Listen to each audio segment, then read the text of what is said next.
Hi everyone, welcome to Life with Magajeni. I am Uma Gajeni. On this channel we are unpacking all the trending topics, and today's topic is about Ubabu Gugu Dlamini Oboshwele icala lokudlangula. So Ubabu Gugu uthe makabuza wathi icala kalenzanga, and the video is making rounds, guys. I think there are two sides of the story, and there are three sides of the story. He said Labab Kuku, he said Laga Lomuto Bopisu Babu Kuku, the so but a lot of people they believe good Agalenzang Tala Abantu Bati, why Angatamba Mang after serving 15 years. He has been in prison for 15 years.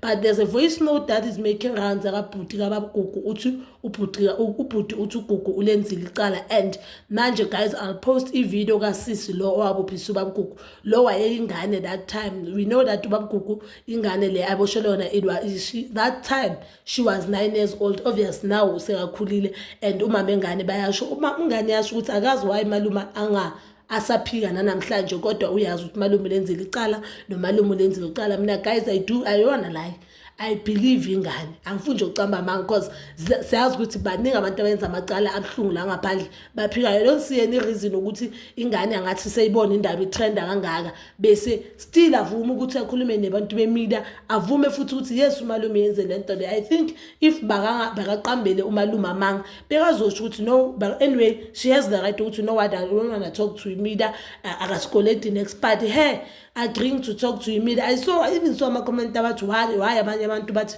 why asivale why made us ubuso, guys, why made us. I don't see any reason why asivale made us ubuso, but again so please watch the video, and after watching the video please comment down below, and please don't forget to like, subscribe, share, and hit that notification button. Nginithanda ukuya nokubuya. Mina lento lena ingiphatha kabuhlungu yokuthi umalume yena uyaphika kuze kuzoba yimanje. Yebo umalume Gugu kufanele aphume ejele. Yewe usedonsile kakhulu lo mnyaka le aseyidonsile. Kodwa umalume Gugu mina bengikufisa naye ukuthi mangabe yizwa lento imina uNonhle ngikhona ngiyaphila. Iqiniso lakhe ngicela livume. Kungaze kulimala abanye abantu abasemaceleni babekade bengahlangene.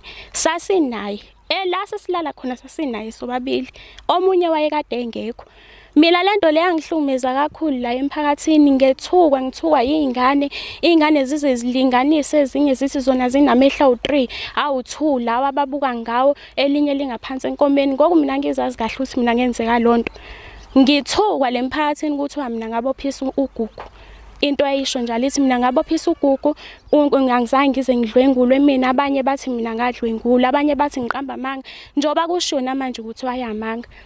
Umalume Gugu kusho yena uzilwele lakhe iside. Yebo umalume Gugu angiphiki. Umalume Gugu wayekholwa, waqala wangenisa ePostoli, waphuma ePostoli wahamba eZiyoni, waphuma eZiyoni wangena eWiseli.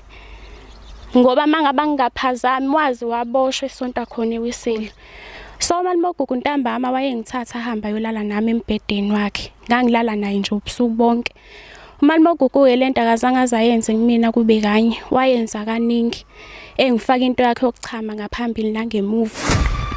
Bandla sisi, angifuni uqamba amanga, ngifunde esinye isifundo ukuthi mawusukumela ingane eyintombazane wahamba waye emaphoyiseni kuyaphoqa ukuthi yangoba isikubuhlungu inhliziyo yakho, kodwa egcineni wena oba umuntu omubi.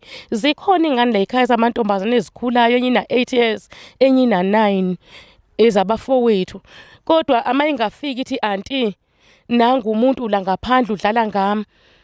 Angiboni sisi ngisangakwazi ukuyikhuluma, ngeke ngisakwazi nje ukuyikhuluma.